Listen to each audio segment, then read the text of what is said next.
सूर्या मैथिल, 500 साल तक सजदा वाली जगह खोने की तकलीफ नहीं है क्या? यह सवाल ओवैसी मंच से पूछ रहे हैं और बाबरी की तस्वीर सामने ला दी जाती है।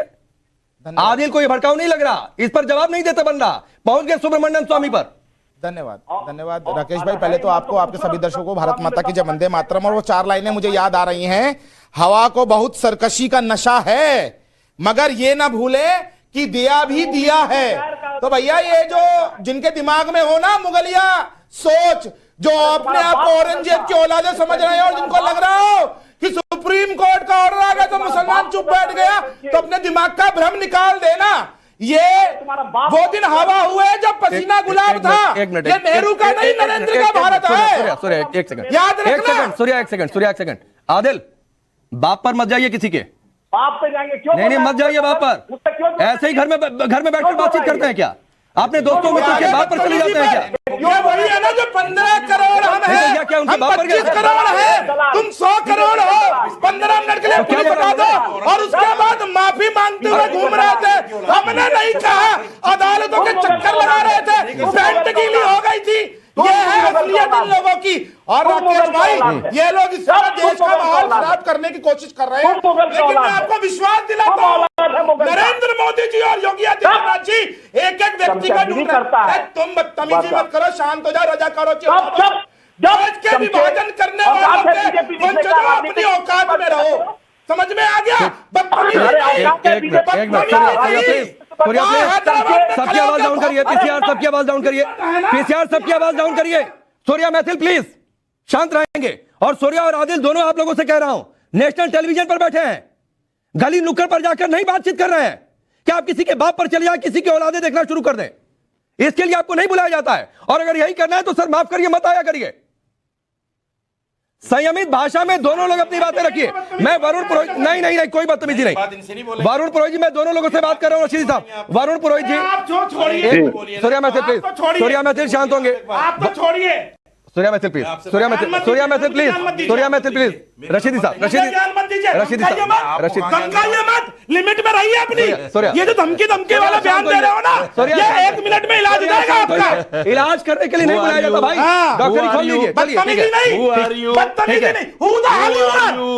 Who are you? Who the hell you are? एक आतंकवादी, एक सिमी का समर्थक, एक आतंकवादी। सूर्या ऐसी बात नहीं, किसके चमचे हैं? सूर्या प्लीज ऐसी बात नहीं, एकदम शांत रहेंगे। रशीदी साहब आप भी शांत, रशीदी साहब शांत रहेंगे प्लीज। किसके चमचे हो? रशीद ये तो बता दो किसके चमचे हो? मैं आगे बढ़ रहा हूँ, किसके चमचे हो? मैं आगे बढ़ रहा हूँ। मैं सवाल टॉस कर रहा हूँ वरुण पुरोहित जी। वरुण पुरोहित जी, आप कांग्रेस पार्टी के नेता कहेंगे कि सिद्धारमैया राम है, इसलिए कि कार सेवक की गिरफ्तारी करवा दी?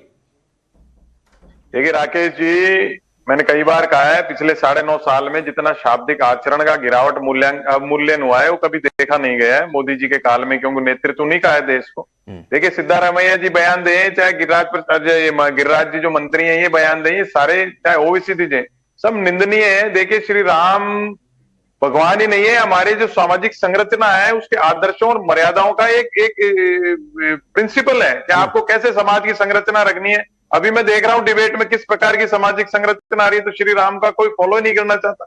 जब तक श्री राम को आपको फॉलो करना है तो आपको मर्यादाओं का, अपने आदर्शों का पालन करना होगा, जब एक समाज का सिस्टम सोशल फैब्रिक बना रहेगा। अभी जो वो मैं बार बार कह रहा हूं सर कि नेशनल टेलीविजन है, कोई गली नुक्कड़ की जगह नहीं है कि कोई किसी की बात पर चली जाए और कोई किसी की औलादे देखने लगे। इसके लिए आपको नहीं बुलाया जाता है। नेशनल टेलीविजन पर संयमित भाषा में, वो चाहे सूर्या मैथिल हो चाहे आदिल हसन हो, दोनों पर यह बात समान रूप से लागू होती है। लेकिन वरुण पुरोहित जी आपकी पार्टी के नेता है आंजने, वो कह रहे हैं कि सिद्धारमैया हमारे राम है, वो अयोध्या क्यों जाएंगे? देखिए अब ये बीच में मत बोलो यार, बीच में मत बोलो। देखिए ऐसा है कि जब हर हर महादेव की जगह मोदी जी का आप स्थान कर सकते हो, उसमें गलत नहीं दिखता। अगर वो गलत है तो सिद्धारमैया के लिए जिसने कहा वो भी गलत है। किसने हर हर महादेव की जगह कर दिया भाई? अरे भाई मैं तो नहीं ले सकता मुंह से नाम, लेकिन इन्होंने नारे लगाए भाई हर हर महादेव की जगह मोदी जी के। क्या बात कर रहे हो आप? पूरे देश में लगाए। मैं गलत बोल रहा हूँ क्या आपको? मैं तो सिद्धारमैया जी के लिए कहा वो भी गलत है, इन्होंने करा जो भी गलत है। अगर यूनिवर्सल बात के खाली कांग्रेस ही कांग्रेस को कोसना है तो अलग बात है। अगर जिसका भी शाब्दिक आचरण गलत है उसकी अगर हम खुल के निंदा करेंगे, उसको हम अपने समाज में जगह नहीं देंगे, जब भी समाज की संरचना सुरक्षित रहेगी, जब भी श्री राम के आदर्शों का पालन होगा। अगर हम उनका पालन ही नहीं करना चाहते तो वरुण पुरोहित जी पहले अपनी पार्टी के नेताओं को समझा लीजिए कि श्री राम के आदर्श क्या है, प्रभु राम के, उनका पालन करें। लेकिन राकेश त्रिपाठी जी, इसलिए शायद कांग्रेस पार्टी के नेता अयोध्या नहीं जा रहे अगर आंजनेय की बातों को माने, क्योंकि राम तो उनकी पार्टी में है, सिद्धारमैया राम है, क्योंकि कार सेवक की गिरफ्तारी उन्होंने करवा दी। देखिए राकेश जी, पूरे इंडिया अलायंस का ये एक कॉमन मिनिमम प्रोग्राम है कि कैसे प्रभु राम के मंदिर बनते समय लगातार इस प्रकार की बयानबाजी करो जिससे विभाजन उत्पन्न हो, जिससे सांप्रदायिक सद्भाव बिगड़े। एक बार तरफ कहीं आरजेडी के नेता पहले फतेह बहादुर सिंह कोई पोस्टर लगाते हैं, उससे पहले कोई प्रोफेसर चंद्रशेखर वहां बयान देते हैं, उत्तर प्रदेश में स्वामी प्रसाद मौर्य बयान देते हैं, मल्लिकार्जुन खड़गे स्वयं बयान का समर्थन करते हैं, और सिद्धारमैया सरकार अब जिस प्रकार की कार्रवाई कर रही है और उसके बाद उनके नेताओं के बयान आ रहे हैं, ये पूरी एक इनकी सोची समझी रणनीति है, साजिश है कि कैसे मजहबी तुष्टीकरण के लिए हिंदुओं को, सनातन को, प्रभु राम के मंदिर को अपमानित करने का लगातार प्रयास करो। लेकिन यह प्रयास कांग्रेस पार्टी को महंगा पड़ेगा। मैं बहुत जिम्मेदारी के साथ कह रहा हूं, ये जनमन को पहचान नहीं रहे, स्पंदन को पहचान नहीं रहे। लोग अपने पैरों से जूते चप्पल उतार करके मां अयोध्या की चरण धूल को अपने माथे पर लगा रहे हैं। लोगों की भावनाओं को आप ठेस पहुंचाने का प्रयास करेंगे तो इसका खामियाजा भुगतना पड़ेगा। प्रभु राम का मंदिर बन रहा है, आपको आना है आइए, नहीं आना है मत आइए, लेकिन कम से कम अपमानित मत करिए। रशीदी साहब 20 सेकंड, राकेश जी आ रहा हूं, रशीदी साहब से 20 सेकंड बर्दाश्त नहीं कर सकता।